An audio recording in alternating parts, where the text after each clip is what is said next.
You're listening to Chef's Diary. Powered by Riverside.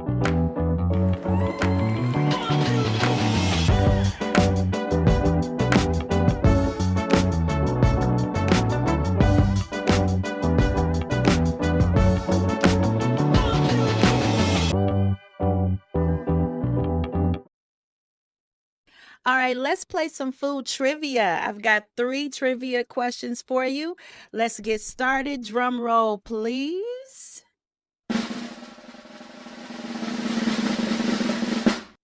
Okay, so my first question is, which fruits are scientifically related to roses? Again, which fruits are scientifically related to roses? That's the first question. The second question is, what goes into a standard mirepoix? And my third question is, what's the most stolen grocery food item? Now that's crazy. All right, so let's see. What did you all think? First question, which fruits are scientifically related to roses? If you said apples, pears, cherries, peaches, or strawberries, you got it. You got it. All right. Now, what goes into a standard mirepoix? If you said onion, celery, carrots, you got that one right too. All right. And what's the most stolen food grocery item? What do you guys think? If you said cheese, you got it. Cheese. That means somebody is out here making some really good cheese sandwiches, grilled cheese, charcuterie, something. That's our food trivia for today.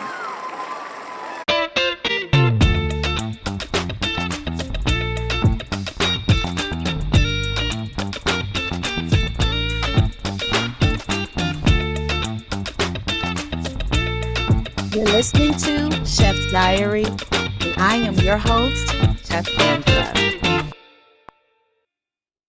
Hey, everybody. How was your weekend? I hope it was good.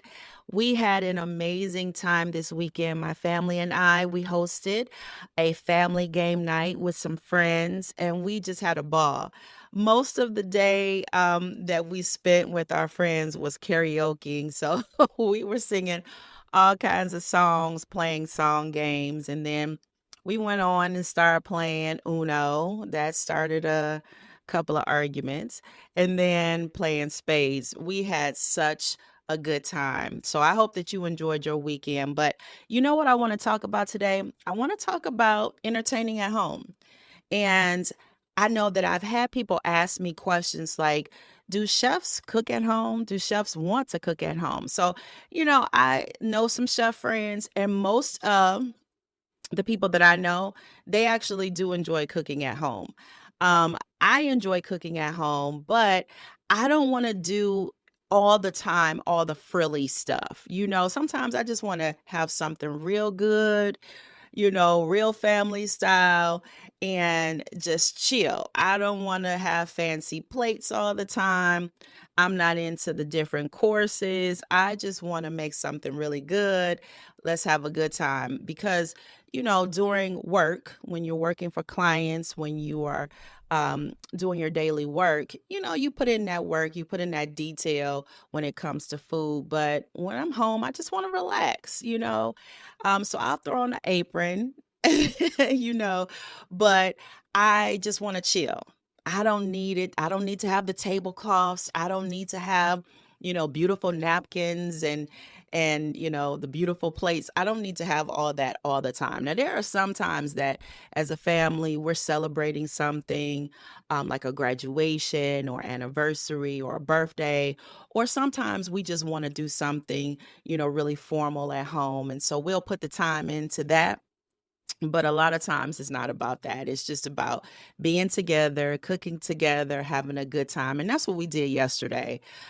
We had people over, like I said, and we set it up, nice, but it wasn't about trying to impress with, like I said, tablecloths and name cards and all of those things. We just wanted to have a good time.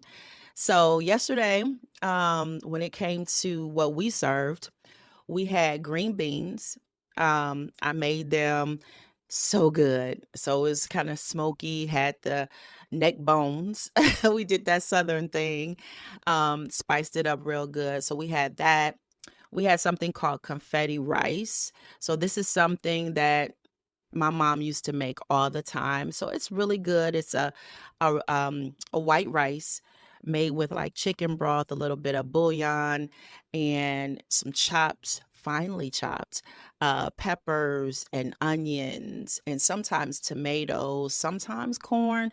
But this time I didn't have any corn or tomatoes, just onions and peppers, some turmeric to make it yellow, and added in some Italian seasonings, a little bit of seasoning salt and your pepper. So that was really good.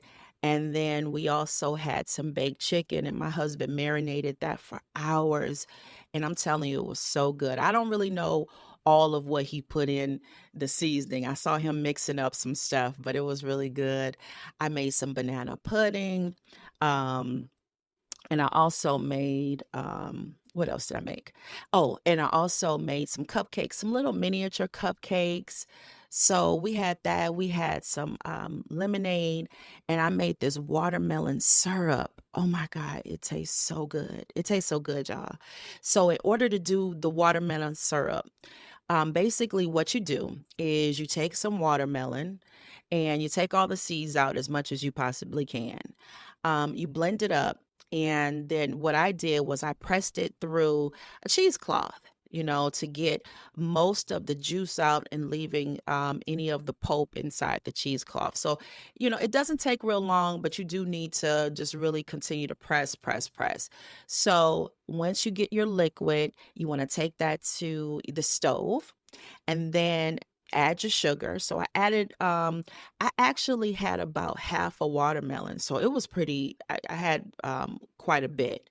So I added about a cup and a half of sugar. Now I know somebody's like, oh, that's a lot. It is, but I'm making syrup. I'm making syrup. So you bring that to a boil and now you have to not go with the heat too high. You want to turn it up and you got to watch it. And then you start to allow that to boil on medium heat, and then lower on a low heat. And then you can turn it off. You're stirring, and you get this really nice thick syrup. So what you can do with that syrup, so many different things. I have so many recipes that I'm using that for. But it's summertime, watermelon is fresh, it's tasting really good. And so we just added a little bit of that syrup, not a lot, a little bit of that syrup to lemonade. And it is delicious. It is delicious. So that's a recipe that I've come up with. I don't know if other people are making that. You can also put that syrup on the rim of your cups, your glasses, and you can make cocktails or mocktails with that as well. So, man, it was just so good. So that's what we had yesterday. One of our guests brought over something called dirt, and it's an Oreo like pudding thing. Everybody loved it. It tastes real good. So that's what we had. It was just real basic, but the best part of it was gathering with family and friends, and we had a really good time. So my question to you is, what do you make when you have family and friends over just for something casual? Do you have any special dishes? Is there something that people like to request, something you like to make? So, back to the original question that I had said that people ask me is, do chefs like to cook when they get home? And again, I can't speak for every chef. I can say for myself that yes, I do like to cook when I'm home. I don't like to cook all the time though. I want to rest as well.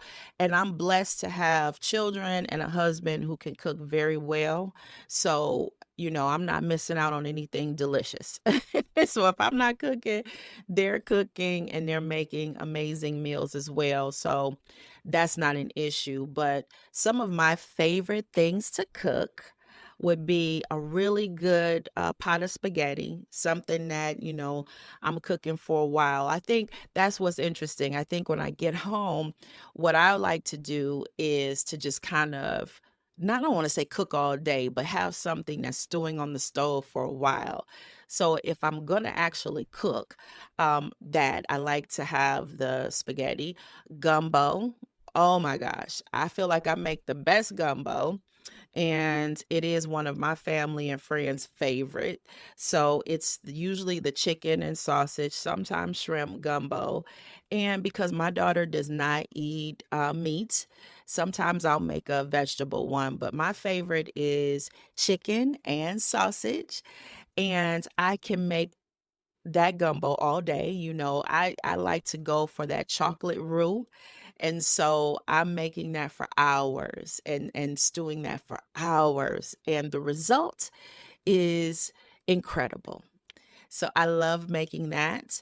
And sometimes I just like making a nice salad. Sometimes I just really enjoy just having a really nice salad. Nothing frou-frou, just something real nice, crispy, lots of different textures. And that's cool. That's cool with me. Sometimes it's just a salad day, especially on these really hot summer days. Yeah. But one of the other things that I really like to make at home is breakfast. I enjoy breakfast for dinner.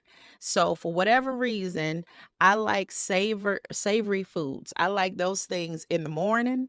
And then when it comes to evening, that's when I really enjoy my breakfast foods, things like banana and blueberry pancakes, which are my favorites. I love banana and blueberry pancakes. That mixture, I don't know, that mix is so good. Now, blueberry and lemon, that's good too, but blueberry and banana, oh, I love it. I love it. I love it.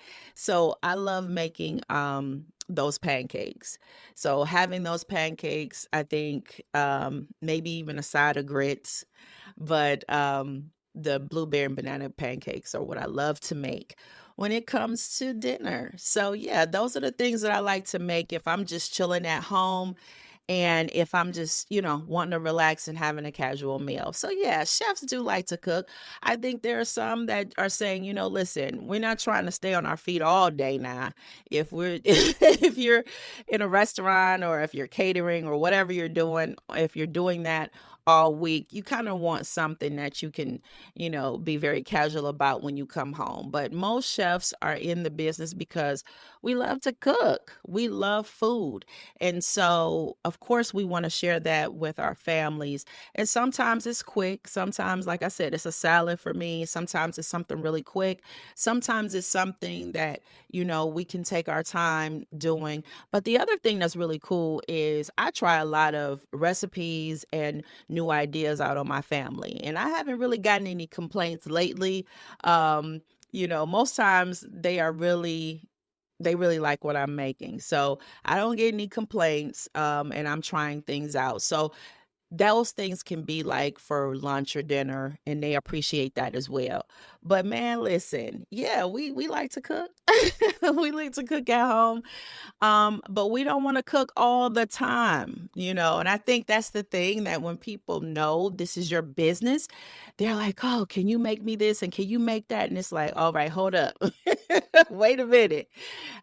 So I've had people come up to me. I'm having a birthday party and I'm thinking you can make this, or I'm having this. And I'm like, wait a minute. Wait a minute now. So here's the next question I have, and I want to talk a little bit about is, do you mix your business with family and friends? So I know that we talk a lot about wanting support from people we know. And, there's nothing wrong with that. I think sometimes we get disappointed, at least I know I have, when you don't get that support, right? When people are not kind of buying from you and supporting you in that way. And you kind of expected that because, hey, these are the people I know and love. You want them to support whatever business that you're in. But I think the issue comes when people assume that because you're a family or because you're friends, that you're going to do something for them for free, that because this is your industry, your wheelhouse, you're going to provide whatever to them at a discount. Do you all have that issue? Do people come up to y'all with that? Because I feel like sometimes that happens with me. Now, if I want to volunteer my services, that is fine. But to have that expectation that, oh, okay, because this is my family member or this is my friend, I can get a discount. It's like, no, because this food and the cost, we not getting a discount. So no, we can't just assume. But that's, yeah, how much are we mixing? And I think that, when it comes to catering, or when it comes to providing any kind of services as a chef, yeah, I don't care if you're a family member or if you're a friend. I need this to be a client business relationship, because I want to make sure that whatever it is that I am doing for you, you are completely satisfied, right? And I don't want to take any shorts because I've given you a discount. Now, there are times when, out of, the niceness of my heart, and because I want to be gracious with something, yeah, I'll do something. Now, for example, if it's my mom, she don't have to pay for anything. Okay. She has done enough for me. So there, and she's the first person who I'm like, no, I'll pay. And I appreciate that. But she does not have to pay me anything, right? I'm gonna do that for her. If it's my kids and it's something they want, they don't have to pay me for anything. If it's my husband, he doesn't have to pay me for anything. But that's where it stops. That's where it stops. Like, so I need to make sure, like, you're paying me for whatever it is that I'm doing. Now, again, it should be up to me or anybody if they want to give a discount, but it shouldn't be expected, right? It shouldn't be expected. We got to make sure that we're paying people for the work that they do. And then if we are expecting a discount from family and friends, don't complain when you don't get everything in the way that you thought you would, because we have to respect each other's business. And it's the same with me. I wouldn't go to a family member or a friend expecting a discount and just expecting that they're going to do something for free. You know, if it's something that I felt like I need to ask or I want to barter, then we'll have that conversation. But I want to make sure that I'm respecting their business, and, I'm paying them because I want to be paid. So yeah, mixing business with family and friends can be tricky. I feel like sometimes people also think that because a family member or friend is in a business, they might expect, like, okay, so this family member or friend is a DJ. So this is an example. And you're having a party. And that person just assumed that you were going to use them because they are the DJ. And I think that can get tricky too. So people might just assume that because they do something, that you're going to use their services. And so on the flip side, I feel like just like we want to get paid for the work that we do, I really don't think that we should just assume that people are going to use us for their events or for whatever it is. So you do have to have that communication. It does get tricky, because you don't want hurt feelings, you don't want arguments, you don't want anybody to, stop talking and all of that over business. So I feel like the answer to all of that is, if you are starting a business, you want to make sure that with your family and friends, they're clear about, first of all, what you do, right? Let them know what you do.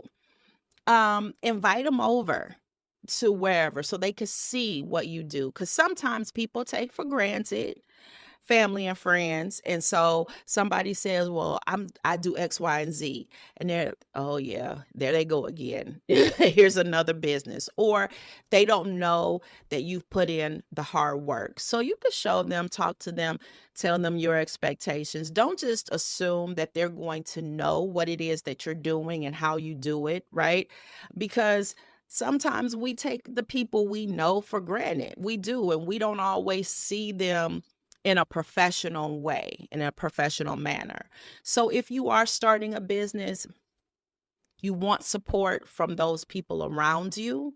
I think you have to approach them, even though they are family and friends. I think you have to approach them in the same way that you would approach anybody else who's a potential customer. So you want to give them a tour, talk to them, show them, whatever, and let them know that if they are interested in using you for whatever product or service, this is how they can go about doing that. And if discounts are not a part of the deal, let them know off the rip. Like, let them know off the bat so that that's not anything that anybody can confuse. If it is something that is a discount, you better make sure that you put some limits on that, so that people know as well. And then on the other side, if you know that somebody is starting a business, it's your family, it's your friend, or they're in business, take the time to see how you can support them. Because being an entrepreneur, being a small business owner is not easy, okay? It is not easy at all. And, we do want support from those people around us. And if it's not financial support, there's so many other ways that you can support a person who is trying to achieve their dream in entrepreneurship. And whether that is sharing information on your social media, whether it's volunteering for something, whether it's encouragement. I mean, it literally can be just a text every now and then, just encouraging that person to keep going. Because when you are in business for yourself, it is really a hill and valley situation for real. Sometimes you're winning and everything feels good and you just on top of a hill, on top of a mountain. And sometimes you're in the valley and you're feeling like, oh my gosh, what's happening? Should I close? What should I do? Do I need to rebrand? It is a hill and valley situation. And so having that encouragement from those people that you love, from people that man, that means a lot. Seriously, it does. And so you can just offer encouragement. That would be helpful as well. If you are a praying person, you can pray for their success. Let them know that, hey, I'm praying for you as well. I know I would appreciate those things. So sometimes it is, yeah, come on, buy something from me now. Do something. And sometimes it's, just sharing information. So I think, when it comes to mixing, you know, just again, business and relationships in that way, that there is a responsibility on both sides. So you got to make sure that, yeah, okay, you're getting support, but you want to make sure that you're living up to those expectations of professionalism. So I want to give you an example, y'all. Now, this story that I'm about to tell is not me, but this happened with my mom and somebody she knew. So she knew this person. She used to work with this person, and the lady was selling dinners for like a fundraiser or something. And my mom had already moved on to another job. And so she's working at this location and she's passing out flyers. And she got like so many people who prepaid for these what they call dinners, but they were for lunch. So, we call it dinners, but they were making lunches, and people were expecting, because this was an office environment and everybody had a lunchtime. So, the delivery was supposed to be at a certain time and it was their lunchtime. So she had gotten a lot of orders. And when it came down to the delivery time, the person wasn't there. So, people give some grace. I understand that. That's happened to me as well. So, 5 minutes go by, 10 minutes go by, 15 minutes go by. Now you really eating into lunchtime and the person is not there. Well, an hour goes by and she's still not there. So my mom is calling because, people are on her like, wait a minute, we already paid for these lunches, whatever, to be delivered. Our lunchtime is basically up. Where's our food? And my mom is calling there, and the lady's like, well, they're on their way. They're on their way. And she's like, well, we need them to hurry up and get here because people are getting angry. Um, Basically, from my understanding, that person came hours and hours later. So people had to figure another way, to get something for lunch. And then the orders were all messed up and whatever. So, of course, everybody's upset at my mom because they don't know this person. They just trusted my mother because she recommended, right? Now, this person who already got people's money did not deliver on time. Not only did she not deliver on time, it was delivered extremely late. Like, it wasn't just that it wasn't on time, it was extremely late.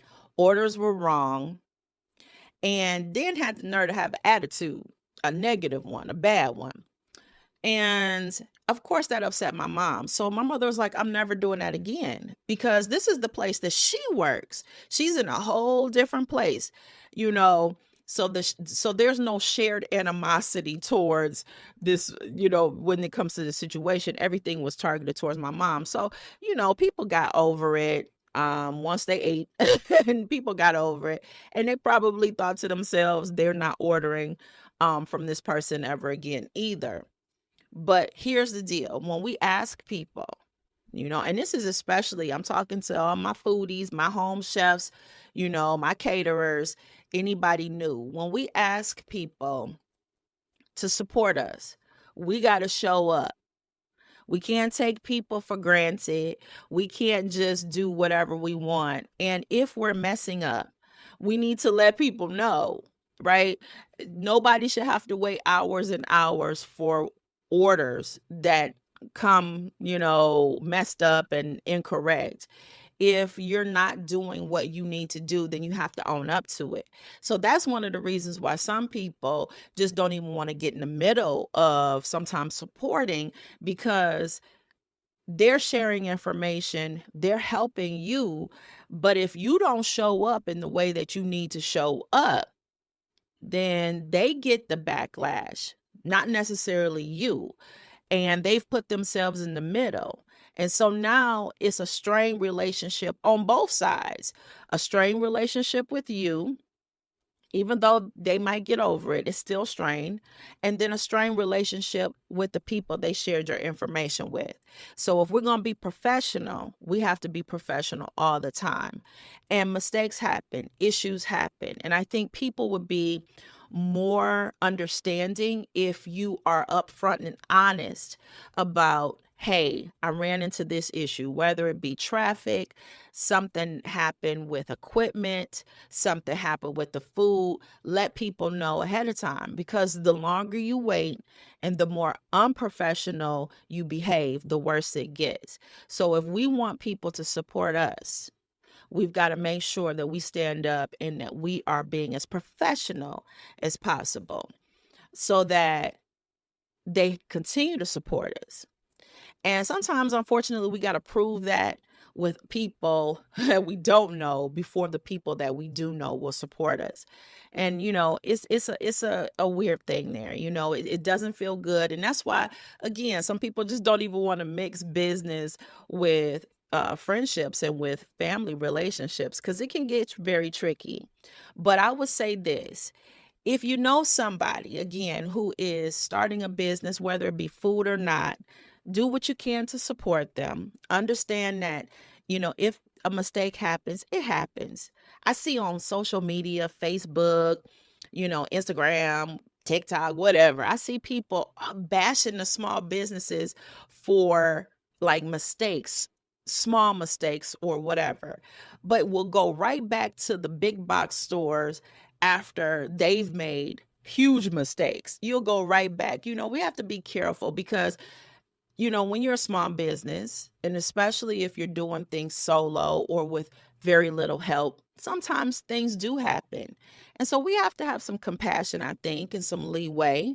Um, if somebody messes up with something, let them know. But you don't got to go on social media and all those places to completely bash them. I'll never support that place again. You see that all the time. And again, we got to just kind of get out of our feelings sometimes. So it is a two-way street. You can't expect a whole lot of professionalism for a huge discount and for, oh, okay, I want to give you $100 for $1,000 job. No, that's not going to work. But at the same time, we can't expect people to support us and then not be professional and not give them what they're looking for. So that whole mixture, again, can be tricky, but there's a way that we can get beyond it. So yeah, that's been on my mind. Want to share that information with y'all today. Um, I just want to know though, I do want to know, do you mix business, what you do for a living, with relationships, and how does that work? So you can give me your feedback. I would love it. You can send an email to me and let me know at pinksugarblacksalt@gmail.com. So that's the email, pinksugarblacksalt at gmail.com. I love to get your responses because I want to talk more about this on the show. And I love to also have people, this is a good topic. So if you have a business or if you know somebody that's in business and you have a story you want to share, I want to hear it. I want to talk with somebody about this because I think the more that we talk about it, the more we can get solutions. Yes, there are some funny stories. And yes, there are some stories that we're like, oh my God. That would never, hope that would never happen to me. But at the end of the day, what can we do to make those situations better? Because we have more and more people starting businesses, and we want to see businesses, succeed. We want to see our family members and our friends succeed rather than, constantly struggle and fail. So, how do we make this better? I would love to have some people on the show talking about that from a business standpoint or from a client perspective. So, again, if you're interested in being on this show, talking about that topic or any other topic when it comes to food and being a foodie or a chef, but especially this topic, please hit me up at pinksugarblacksalt@gmail.com. All right. Again, that's pinksugarblacksalt@gmail.com. So, Pink Sugar Black Salt Kitchen is my business. And I would love to talk more about how you can get information about what it is I do. All right. Dear Diary, being a small business owner means having some good days and some rough days. But every day, I must never give up while appreciating everyone who supports me. Because as Steve Jobs once said, great things in business are never done by one person. That's all for this episode. Thanks for listening to Chef's Diary.